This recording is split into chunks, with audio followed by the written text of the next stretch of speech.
একটি সন্তানকে সুসন্তান হিসাবে গড়ে তোলার জন্য এটা খুব জরুরি। আপনি বলবেন বড় মোবাইলের অনেক প্রয়োজন আছে, অবশ্যই প্রয়োজন আর আসক্তি এক কথা না, জরুরত আর আসক্তি এক কথা না। প্রয়োজন থাকলে প্রয়োজন, প্রতি মিনিটে যদি কারো প্রয়োজন হয় তো ঠিক আছে, প্রয়োজনেই ব্যবহার করে। কিন্তু আপনার ছেলেটা পড়ে এসএসসিতে, আপনার ছেলেটা পড়ে ইন্টারে, আপনার ছেলেটা পড়ে ক্লাস 8-এ,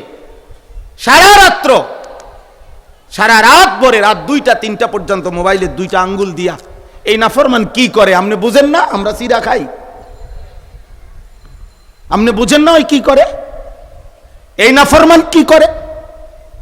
গত 365 দিন খুদার 1 বছরে আপনার ছেলেটা যে একটা দিন ফজরের নামাজ পড়ল না, এই মানুষরূপী হাইওয়ান, এই মানুষরূপী পশু মুসলমানের ঘরে এমন নিকৃষ্ট সন্তান কেমনে হইল? 365 দিনের 1 বছরে যে ফ্যামিলি তারে আল্লাহ চিনাইল না, ফজরের নামাজ একদিনও পড়ল না, এটা ইমানদারের ঘর হয় কেমনে? এটা মুসলমানের ঘর হয় কেমনে? রাসূলুল্লাহ সাল্লাল্লাহু আলাইহি সাল্লাম বলেছেন, লা তাজআলু বুয়ুতাকুম মাকাবির, তোমরা তোমাদের ঘর কবরস্থান বানায়ো না। যে ঘরে কোরআনুল কারীম তেলাওয়াত নাই, খোদার কসম নবী বলছে সেই ঘর কবরস্থান। যে ঘরে আল্লাহর জিকির নাই সেই ঘর কাল বাইতুল খারিব, বিরান ঘর, আলগা ঘর, সারাবাড়ি। সারাবাড়ি মানে হলো মানুষ যে ঘর অব্যবহৃত হিসাবে ফেলে দেয়, ভাঙ্গা ভুঙ্গা গেছে, কোনাকানি ভাঙ্গা গেছে, টিন খুললা গেছে, দরজা ভাঙ্গা গেছে, এখন আর ওইখানে মানুষ থাকে না। তখন ওই ঘরের মধ্যে কুকুর থাকে, বিড়াল থাকে, সাপ থাকে, বিচ্ছু থাকে, কেঁচো থাকে, পোকামাকড় থাকে, ওইটারে কয় সারাবাড়ি। আল্লাহর নবী সাল্লাল্লাহু আলাইহি সাল্লাম বলছে, যে কলিজার মধ্যে, যে হৃদয়ে আল্লাহর কোরআন নাই, যে ঘরে আল্লাহর কোরআন নাই, আল্লাহর কসম নবী বলেন কাল বাইতুল খারিব, ওইটাও ওইরকম সারা বাড়ি। ওই হৃদয় সারা ঘর, যে হৃদয়ের মধ্যে মানুষ থাকে না, কুকুর থাকে, যে হৃদয়ে সাপ থাকে, বিচ্ছু থাকে, যে হৃদয়ে হিংস্র কোনো জন্তু প্রাণী কীটপতঙ্গ থাকে, ইনসান থাকে না। কোরআনবিহীন হৃদয় মানুষের হৃদয় না, কোরআনবিহীন অন্তর এটা মানুষের অন্তর না। এটাই সাফ কথা। আপনি মুসলমান, আপনি শিখবেন না কেন? আপনার উপর এটা জিম্মাদারি, আপনি শিখবেন না কেন? আপনি ব্যস্ত, কিসের ব্যস্ত? আপনি চাকরি করেন, উপার্জন করেন, তো কি উপার্জন করবেন? উপার্জন করিলে আখিরাত উপার্জন করবেন না? কবর উপার্জন করবেন না? আর উপার্জন করে এই পর্যন্ত পরিবারের চাহিদা অথবা যেই জন্য উপার্জন করতেছেন সেই চাহিদা পূরণ করে শেষ করে ফেলছে এমন একজন মানুষ আছে পৃথিবীতে? বলেন না, দুনিয়ার চাহিদা শেষ হয়েছে কারো? তো বলেন, আপনি ব্যস্ত মানে? উনি ব্যস্ত।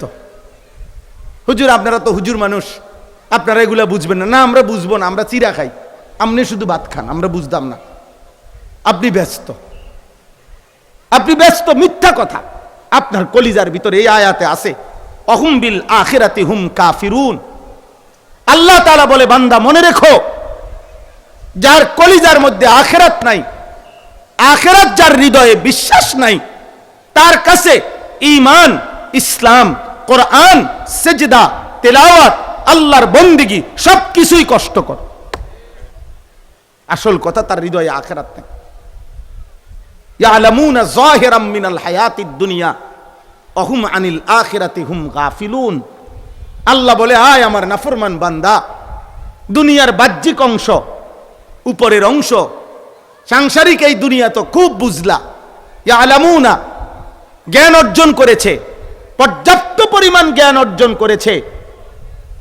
একটি মশার উপরে ওনার থিসিস আছে, একটা ব্যাঙের উপরে ওনার থিসিস আছে। উনি পদার্থ জীববিজ্ঞান, রসায়ন বিজ্ঞানের অনেক গভীরতম পড়ালেখা করেছে। উনি উচ্চতর গণিত পড়ালেখা করেছে। উনি কম্পিউটারের উপরে অজস্র পড়ালেখা করছে।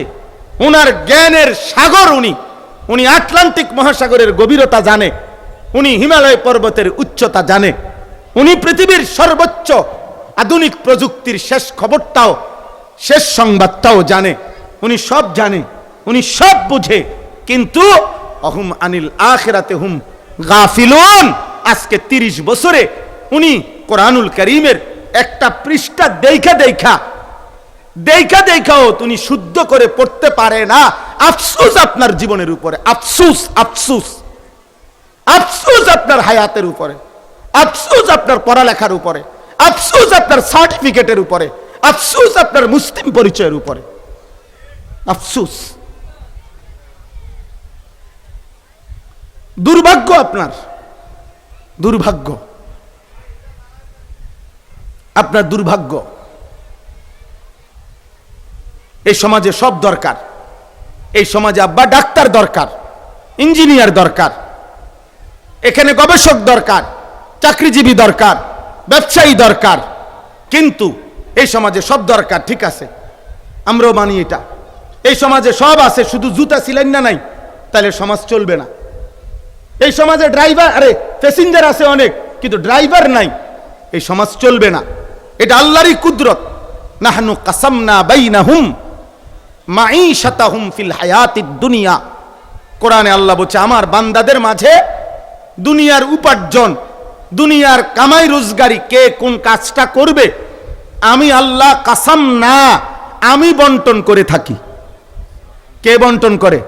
কর্মের উদ্দীপনা আল্লাহ দেয়, আল্লাহ দেয়। তার ভিতরে এক একজনকে এক এক কাজের প্রতি ঝোঁক, এটা আল্লাহর দান।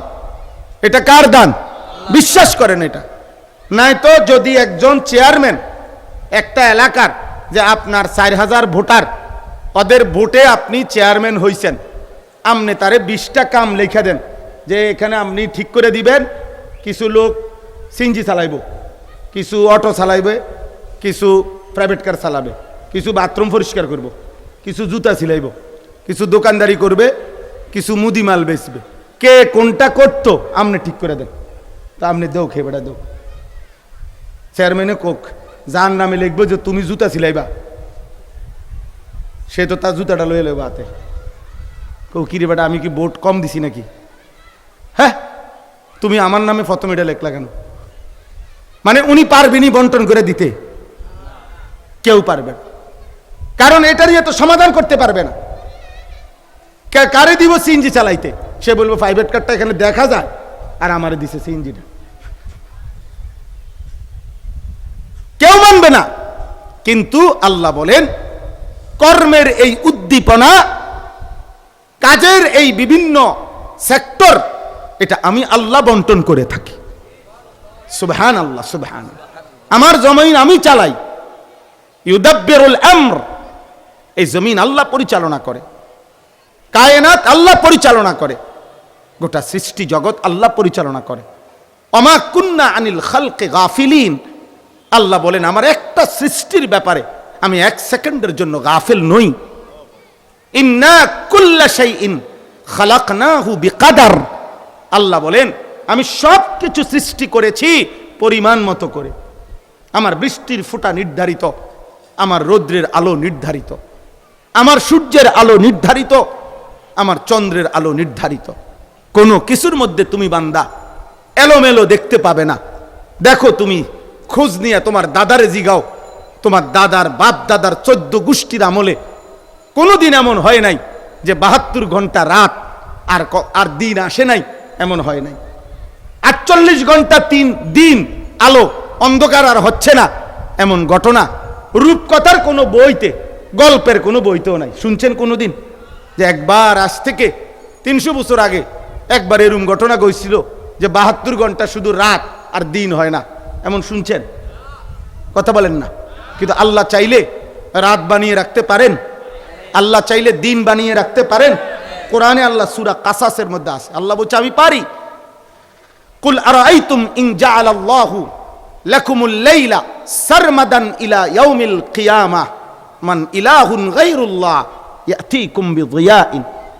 বলো না বান্দা, আমি যদি চাই এই রাতটাকে টেনে লম্বা করে কিয়ামত পর্যন্ত রাত বানিয়ে রাখি, মান ইলাহুন গায়রুল্লাহ, আমি আল্লাহ ব্যতীত আর কে আছে যে আগামীকালকের ভোর এনে দিবে? কে বলেন না কেন? ইয়াতিকুম বিদিয়াইন, কেউ এনে দিতে পারবে না, কেউ না। তো সেই আল্লাহ তাআলা বলেন, যেটা আমি পারি তবুও আজ পর্যন্ত আমি কোনোদিন আমার নিজামের মধ্যে, শৃঙ্খলার মধ্যে আমি ব্যতিক্রম করি নাই। লা শামসু ইয়ামবাগি লাহা আন তুদরিকাল কামার ওয়ালা লাইলু সাবিকুন নাহার। সূর্য চন্দ্রকে ডিঙ্গায় না, রাত্রি দিনকে ডিঙ্গায় না। রাত রাতের তরতিবে আসে, দিন দিনের তরতিবে আসে, সূর্য সূর্যের নিয়মে আসে, চন্দ্র চন্দ্রের নিয়মে আসে। অকুল্লুম ফি ফালাকিন ইয়াসবাহুন। আর আমার গোটা সৃষ্টি একটি নির্দিষ্ট কক্ষপথে, কিয়ামতের দিকে, হাসরের দিকে একটি নির্দিষ্ট কক্ষপথের দিকে ধাবমান, চলমান। তোমরা যেমন চলছো কিয়ামতের দিকে, আমার গোটা সৃষ্টিও চলছে কিয়ামতের দিকে। সব এক গতিতে, একটি নির্দিষ্ট গন্তব্যে সবাই ধাবমান। তো আমার বলার উদ্দেশ্য হলো, দুনিয়া আল্লাহ তাআলা আপনার জন্য বন্টন করছেন, আপনি আমি কর্ম করতেছেন, আপনি সব দুনিয়া বুঝেন, আপনি বৈষয়িক দুনিয়া, উপার্জনের দুনিয়া, আপনার কামাই রোজগারির যেই সেক্টরটা, যেখান থেকে আপনি উপার্জন করেন, এটা আপনি এতটা বুঝেন, কিন্তু আপনি আখিরাত বুঝবেন না কেন? আপনি 2 রাকাত নামাজ সুন্নত মোতাবেক পড়তে পারেন না কেন? আপনি 5টা সূরা 10টা সূরা শুদ্ধ পড়তে পারেন না কেন? আপনি এমন আকাম লইলেন কা? হ্যাঁ, বিষয়টা কি? আপনি যেই মালিকের ভাত খাইতেছেন, ওই মালিকের কালাম পড়তে পারবেন না কেন? আপনি যার চোখে দেখেন, তার চোখে তার আয়াত দেখবেন না কেন? আপনি যার কানে শোনেন, তার কানে সেই রবের কথা শুনবেন না কেন? আপনি যার দিল দিয়ে ভাবেন, সেই অন্তরে ওই মালিকের কথা ভাববেন না কেন? এই জন্য কোরআনুল কারীমের মধ্যে আল্লাহ বলছে, যেই অন্তর আল্লাহকে নিয়ে ভাবে না, যেই কান আল্লাহর কথা শুনে না, যেই চোখ আল্লাহর আয়াত পড়ে না, আল্লাহর আয়াত দেখে না, খোদার কসম আল্লাহ বলছে এই কোরআনে, উলাইকা কাল আনআম, ওই মানুষগুলো জানোয়ারের মতো, জানোয়ারের মতো, জানোয়ারের মতো।